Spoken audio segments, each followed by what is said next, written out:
high school, Bo and his girlfriend Anne live really close to each other, about a 5-minute drive away, less if they speed. Without going into too many details, they're your typical teenage couple, hanging out on the weekend, cuddling under a blanket and watching movies. They are in love and barely take their attention off each other long enough to even figure out the plot of the movie. And this night isn't any different. They're watching Pirates of the Caribbean, and I use the term watching lightly, and Bo wants to stay. But he has to get moving if he's going to make it home by curfew, which is midnight. Anne is glued to his chest, begging him to stay just a little longer, when Buffy, the family's dog, starts to go nuts outside. Buffy's just a tiny thing, the kind of dog that Bo's grandpa would say is more of a rat than a hound, but a good guard dog nonetheless. Buffy is yipping around the back sliding glass door, throwing in a vicious snarl every so often just for good measure. Bo gets up and walks over to the door to let her in when he catches movement in the backyard. Now, Anne's backyard is wall-to-wall garden, so it's basically covered in greenery. As he slides open the door for Buffy, he catches the leaves rustling on some of the bushes. Odd, considering there's no wind that night. He ushers in the dog, slides the door shut, locks it, and pulls the blinds closed. Suddenly, Anne says, "Hey, Bo, unlock the door. My sister's still outside." Bo says, "What? No, she's not." Anne says, "I just saw her go to the tool shed." So Bo pulls Anne to her feet and says, "Follow me. I will show you," as he turns his phone flashlight on. They open the sliding glass door, head down the deck steps, and walk over to the family shed, just so he can prove she is wrong. No one is there, just that creepy shed sitting alone in the alleyway between their house and their neighbors. They walk back inside, and Anne is a bit perturbed at Bo while he gloats at his victory. He kisses her on the forehead and tells her it's time that he goes home before he gets grounded for getting back too late. As usual, she protests even more, saying, "Your dad never enforces your curfew. Just stay a little longer, please." But Bo insists that he needs to be home on time. He slides his shoes on and starts for the front door, their hands interlocked like the high school sweethearts that they are.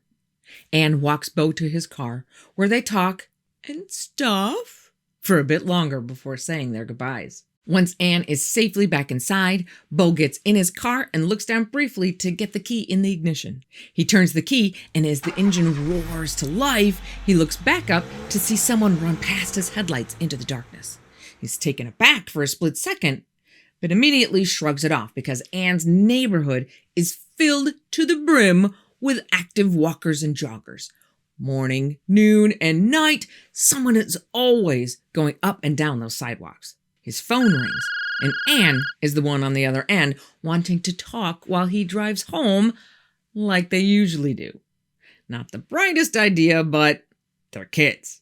He drives through her neighborhood and out to the main road, both of them telling each other how much they love each other the whole time until he gets to the stop sign. A couple of cars pass, and he waits for his turn to make a left-hand turn when he sees two strange human-like creatures crawling on the house across the road. "What the F?" he shouts. Anne says, "Are you okay? You didn't crash, did you?" Bo says, "No, nothing like that. There's these weird things climbing on the roofs of some of the houses." And Anne says, "What do you mean, like burglars?" He says, "I don't think so. They aren't wearing any clothes, and they're extremely pale." Anne says, "Well, that's weird. Are you going to call the cops?" Bo says, "Yeah. I'll call you back in a sec." He hangs up the phone, taking a moment to take everything in before calling. He calls in an anonymous tip to the police and finally pulls out of the neighborhood. But instead of heading home, curiosity takes over, and he drives across the street into the neighborhood where he spotted these things.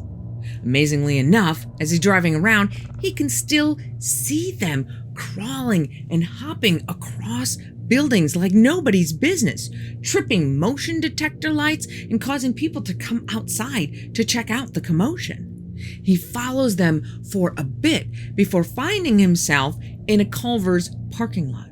But being forced to actually follow the roads took him on a slightly circuitous route, so by the time he gets to the parking lot, he lost him.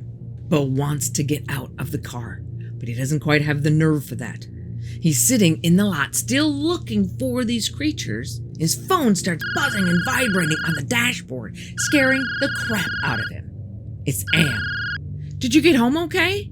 Bo confesses that he hasn't gone home yet, but is instead trying to follow these things. Ann says, "Are you crazy? Stop playing Fox Mulder and go home." He says, "All right," not telling her that he's pretty sure these are creatures, not burglars, and turns his car around for home. The whole way back home, he feels like someone is watching him, but nothing happens. He pulls into the driveway, gets out of the car on surprisingly shaky legs, and walks to the front door. Now this is where it would be fitting for a crawler to be waiting for him at his door. But that's not what happens. At least not that night. A week goes by, and Bo pretty much forgets the whole thing, except at night. Now he hates to admit it, but he's a little afraid of the dark anyway. So he assumes that the paranoia he's feeling is the usual paranoia he feels. That assumption continues each night until he ends up back in the same Culver's parking lot later that week to grab a bite to eat after staying late at a friend's house. He buys a few burgers, pulls into a parking spot, and starts to chow down while sitting on the hood of his car. He only plans to be there for a few minutes, so he leaves it running so he can listen to the radio. He is looking out at the dried up riverbed beyond the parking lot when he sees those same things crawling along the sand and heading toward the same neighborhood again. He freezes, just watching and taking in every detail. They are a light gray and almost completely hairless, except for a weird line of what honestly looks like fur down the middle of their backs. They easily tower over him. Bo is 6'4", but these things nearly reach the shingles of the houses they are climbing onto. They look thin, except their stomachs, which bulge out, making them look like they're pregnant. God, he hopes they're not pregnant. He watches 3 of them run across the road and climb onto the roofs of buildings and start moving in the direction of the more residential part of town. He puts down his food, hops off his car, and walks a fair distance over to the sidewalk to get a better look. After watching these things move, almost mesmerized by what he is seeing, he snaps back to his senses, realizes this is probably not the best idea he's ever had, and turns back around. As Bo heads back to the relative safety of the parking lot, he is bathed in the glow of the Culver sign as its neon hum drills into his head, the only sound that he hears. Wait a minute. What happened to the radio? He looks over at his car, and to his horror, 2 more of those things are at his car. One is at his hood, devouring his cheeseburgers, and the other is inside the car, digging around the front seats. He freezes and watches as the things eat his food and trash his car. His heart is pounding, but he doesn't know what to do. He looks over to the restaurant, but they were starting to close up when he got his food, so they're already gone. Bo is the only one in that parking lot. The best direction to run would be across the street, but he knows there's more of them over there too. He feels as if he's stuck between 2 terrible options in a horror film. His vision blurs, and he starts to feel sick to his stomach just watching those things eat. He doesn't know why, but he takes a step forward and begins to walk toward his car. He doesn't feel in complete control of his body, but he is able to steer it. He gets himself over to the restaurant itself and now has a building between him and them.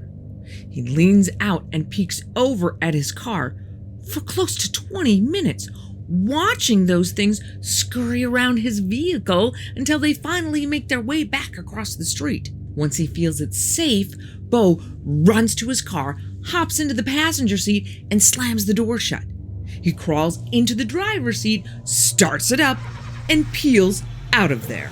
Now remember, the car's been running this whole time, so by now, it's running on fumes. He runs 3 red lights to get home in record time. His car sputters out before he makes it home, but he feels much safer at least having passed the sign into his neighborhood. He pushes the car into his driveway, cursing up a storm as his physical exhaustion now matches the level of his mental exhaustion. Bo pushes the car back into its parking spot and locks it up. He silently makes his way through the front yard, not wanting to wake his dad or his dogs, and walks around the house to the side yard where his front door is located. He looks across the patio, and there, sitting on the wall separating his dad's yard from their neighbor's yard, is one of those things. Its back is turned to Bo, but he can still tell it's eating something. Not really giving a crap about what it's eating, Bo busts out his best ninja moves and keeps moving toward the door as stealthily as possible, being extra careful on the creaky steps. And despite one loud creak, the thing never turns away from its meal. Bo gets in, closes and locks the door, and crashes onto the couch where he falls asleep from exhaustion. Not to mention the fact that his bedroom is technically closer to the thing on the fence, so he'll just stay in the living room, thank you very much. The next day, his dad finds a dead cat in their yard and has the sad job of informing their family friend who lives nearby that their cat's been killed by a mountain lion or something. Bo hasn't seen the crawler since. He doesn't actually live on that side of town anymore, but to this day, he knows they are still out there in the heart of Tucson, living in the river washes and storm drains. They are the reason so many animals end up on missing pet flyers. They are the reason he doesn't walk around town at night and why he refuses to even let his pets go outside at night. Because he knows that once the sun goes down in Tucson, those things crawl out of their holes and hunt.